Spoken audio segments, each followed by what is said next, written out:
आज की बात। स्वागत। आज की बात हम शुरू करते हैं एक बड़ी पुरातन कहानी से। पुरातन कहानी का मतलब ये हुआ कि 2500 साल पुरानी ये कहानी है और दरअसल ये एक ऐसी घटना है जो तथागत बुद्ध ने महानाम से साझा की।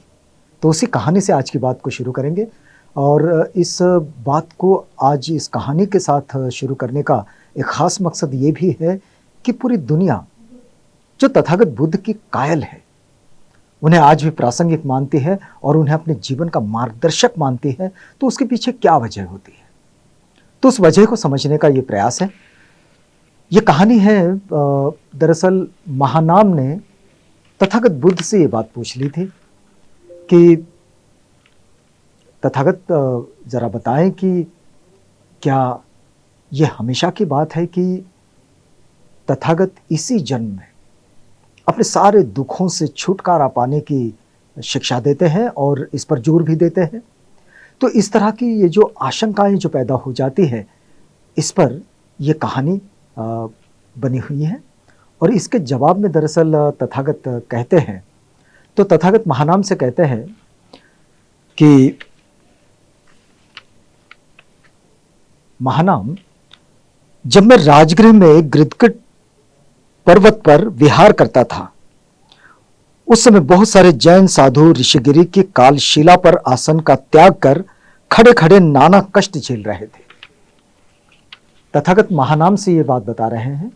महानाम से कह रहे हैं कि महानाम, जब मैं गिरधकट पर्वत पर देखा कि राजगृह में था, तो उस समय कुछ जैन साधु, उन्होंने अपने आसन का त्याग किया जहाँ वे बैठे थे और उस आसन का त्याग कर वे नानाविध अपने आप को कष्ट देते हुए वहाँ अपनी साधना कर रहे थे। तो मैंने जाकर उन साधुओं से पूछा, तथागत ने उन साधुओं से पूछे कि आयुष्मानो, तुम ये तुम्हारे आसन का त्याग कर यहाँ खड़े होकर नानाविध कष्ट झेल रहे हो।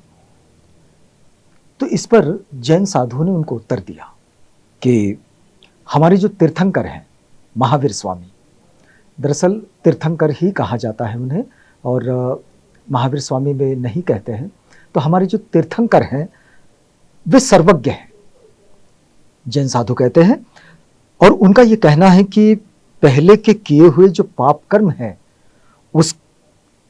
उसकी जो दुष्कर, उसका नाश अगर करना है तो दुष्कर तपस्याओं के द्वारा करना होगा, मतलब नानाविध कष्टों के द्वारा करना होगा। और वाणी तथा कर्म का संयम और मन, इन तीनों का, मन, वाणी और कर्म का जो संयम है, इसके द्वारा हम भविष्य के लिए पाप कर्म से विरत रहेंगे।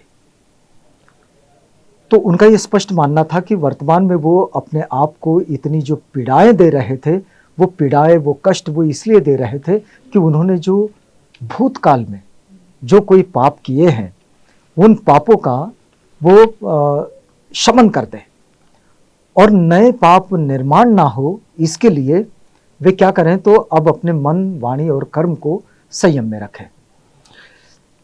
अब तथागत ने इस बात को सुने और फिर वे आगे कहने लगे कि भविष्य में ऐसा करने से भविष्य में चित्त आश्रम मुक्त होगा, मतलब चित्त जो है वो सारे आश्रमों से, सारी आसक्तियों से मुक्त हो जाएगा और भविष्य में आश्रम न होने से कर्म का क्षय हो जाएगा और कर्म का क्षय होगा तो दुख का भी क्षय होगा और ये विचार हमें रुचता है, इसलिए अब हम संतुष्ट हैं। तो ये तीर्थंकर महावीर स्वामी जी के शिष्य थे, तीर्थंकर महावीर स्वामी जी के जो शिष्य थे, उन्होंने ये कहा कि अब हम संतुष्ट हैं इस तरह का ये कार्य करके। तो तथागत कहते हैं, ऐसा कहने पर महानाम, मैंने उन साधुओं से पूछा, क्या पूछा कि आयुष्मानो, क्या तुम निश्चयात्मक रूप से जानते हो कि हम पहले थे? ऐसा नहीं था कि हम पहले नहीं थे। तथागत का प्रश्न है उनसे कि क्या तुम ये निश्चय रूप से जानते हो कि पहले हम थे, या फिर ऐसा नहीं है कि पहले हम नहीं थे? फिर पूछते तो साधु उत्तर देते हैं कि नहीं, ये तो हम नहीं जानते। फिर वे पूछते हैं कि क्या तुम जानते हो कि हमने पूर्व में निश्चयात्मक रूप से पाप किया है, या फिर नहीं जानते कि हमने पाप नहीं भी किया है? क्या है भाई, आप जानते हैं कि आपने पाप किया ही है, हमने पाप किया ही है? तो कहते हैं नहीं, हम तो ये नहीं जानते। फिर वे पूछते हैं कि क्या आप ये जानते हो कि अमुक अमुक पाप कर्म किया है? तो फिर वे कहते हैं नहीं, ये भी नहीं जानते। फिर वे पूछते हैं क्या आप ये जानते हो कि अब तक आपने जो अपने शरीर को ये जो पीड़ाएं दी, इससे दुख का इतना नाश हो गया और अब इतना नाश करना बाकी है? तो वे कहते हैं नहीं, हम तो ये भी नहीं जानते। तो इस प्रकार देखिएगा कि जब वो जानते ही नहीं कि वे पहले थे या नहीं, वे जानते ही नहीं कि पहले पाप कर्म किया भी या नहीं, वे ये भी नहीं जानते कि शरीर को इतनी पीड़ाएं देने के बाद ये फला फला दुख अभी नष्ट हो गया और इतना इतना दुख अभी बाकी है। तो ऐसी स्थिति में इस प्रकार तथागत बुद्ध ने पूर्व जन्म के बारे में बिना किसी प्रकार की जानकारी के, उसके आधार पर भावी जन्म के बारे में किसी प्रकार की जानकारी के अभाव में, उसके भी आधार पर जो जीवनचर्या की जाती है, उसे ये कहा कि ये बालू की दीवार के समान निराधार है। यदि हमें पता ही नहीं है कि हम जो काम कर रहे हैं वो क्यों कर रहे हैं। तथागत ये जो सीख देते हैं, दरअसल ये एक सीख है।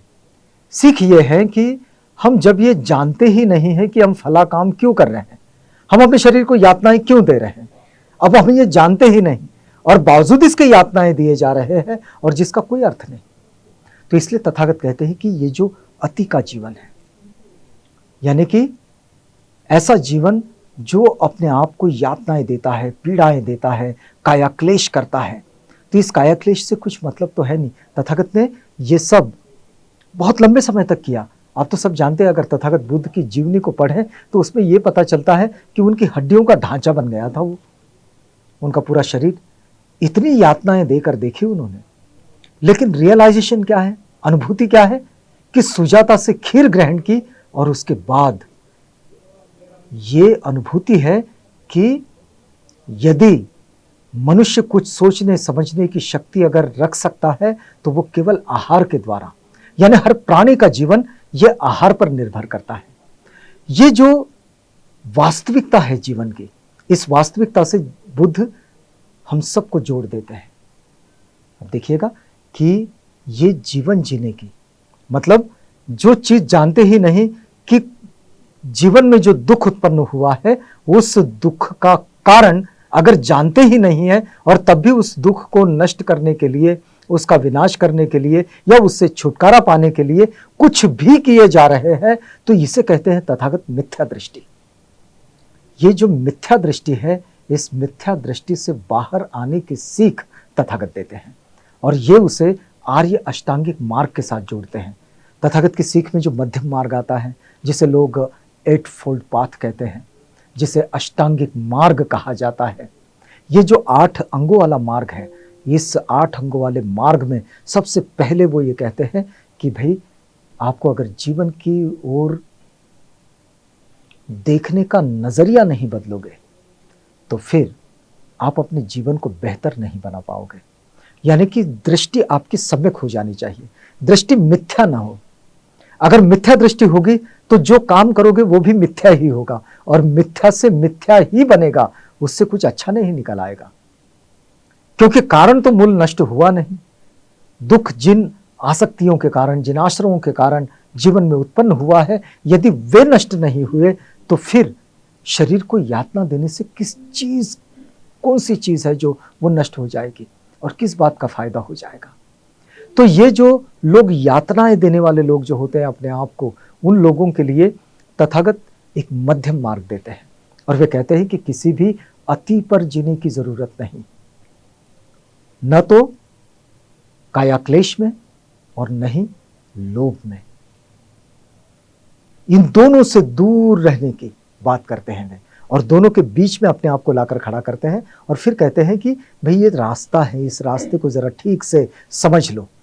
और सम्यक दृष्टि को अगर समझना है तो एक बात को समझिएगा कि सम्यक दृष्टि को समझना है तो उस बात को समझे कि जब कभी कोई नया रास्ता बनाना होता है तो नया रास्ता बनाने के लिए सबसे पहले ये देखना होता है कि जिस जमीन पर रास्ता बना रहे वो जमीन है कैसे, उसका पर्यवेक्षण करना होता है, उसका अवलोकन, उसका निरीक्षण, और उसके बाद उस पर रास्ता बनाना होता है। तो सम्यक दृष्टि ये उस बनाने वाले रास्ते की तरह है।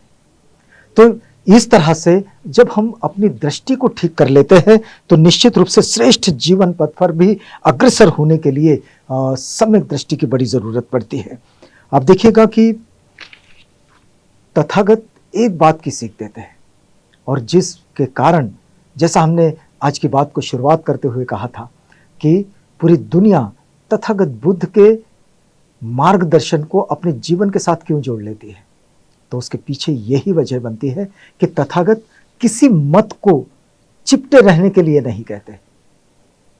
तथागत का बड़ा स्पष्ट मानना है कि जिस मत को आपने स्वीकारा, आपने यदि आपके दुखों के अंत के लिए अपनी काया को क्लेश देने का मार्ग अगर स्वीकार लिया है तो उसे पहले जांचो, परखो, उसे कसो कि क्या वास्तव में इससे दुखों का अंत होगा। अगर ऐसा नहीं हो रहा है तो फिर उस मार्ग से हट जाओ। सम्यक दृष्टि के जो मायने हैं बस वो यही है कि किसी मत से चिपटे रहने की जरूरत नहीं, किसी मत में लगे रहने की जरूरत नहीं। उस मत से क्या फायदा होता है, उस मत से चलने पर जो आपका ध्येय है, जो आपका लक्ष्य है, वो पूरा होता भी है या नहीं, इस बात पर ध्यान केंद्रित करो। और अगर ये होता है तो फिर आपका रास्ता सही बनेगा, और इसके लिए सम्यक दृष्टि का होना बड़ा आवश्यक है। तो ये मिथ्या दृष्टि से बाहर निकलने की बात तथागत कहते हैं। तो इसे हमने समझना यह है कि अज्ञानवश अगर कोई भ्रम को ही सम्यक दृष्टि मान लेता है, गलत चीज को सम्यक दृष्टि मान लेता है, या फिर गलत धारणाओं को सही मान लेता है, तो वो हमेशा के लिए मिथ्या दृष्टि वाला बन जाता है। और तथागत मिथ्या दृष्टि से पहले बाहर निकालते हैं और वे कहते हैं कि अपनी मिथ्या दृष्टि का त्याग करना ही योग्य है। यह मिथ्या दृष्टि सम्यक दृष्टि की ओर उत्तरोत्तर अग्रसर होते रहना ही सत्पथ पर आगे बढ़ना है। ये जो आर्य अष्टांगिक मार्ग जो तथागत सिखाते हैं कि मिथ्या दृष्टि से निकलकर, मिथ्या दृष्टि से सम्यक दृष्टि की ओर, इस सत्पथ पर आगे बढ़ते रहना, ये वास्तव में जीवन है। और इसके लिए इसी जन्म में, इसी वक्त में, इसी वक्त यहीं पर ये प्रयास करने होते हैं। और इन्हीं प्रयासों से वो जो हमारे अंदर जो तृष्णा है, जिसे तथागत कहते हैं कि ये दुख का मूल कारण है, और ये तृष्णा क्योंकि अज्ञानवश आती है, तो वो जो अज्ञान है जिसके कारण तृष्णा आई, तो उस तृष्णा के कारण दुख आया, तो उस अज्ञान को पहले खत्म कर लो, क्योंकि ये तृष्णा दुख का मूल कारण है, तथागत कहते हैं। तो इसलिए जिन किसी को भी ये लगता है कि भाई दुखों से दूर जाने की जरूरत है, तो सबसे पहले अपने मन के अज्ञान को दूर करना होता है। तथागत बुद्ध की शिक्षाओं से एक छोटी सी बात जो हमने इस वक्त आप तक पहुंचाई, आज की बात में यहां रुकते हैं। अगली कड़ी में आपसे फिर मिलेंगे किसी और जानकारी के साथ।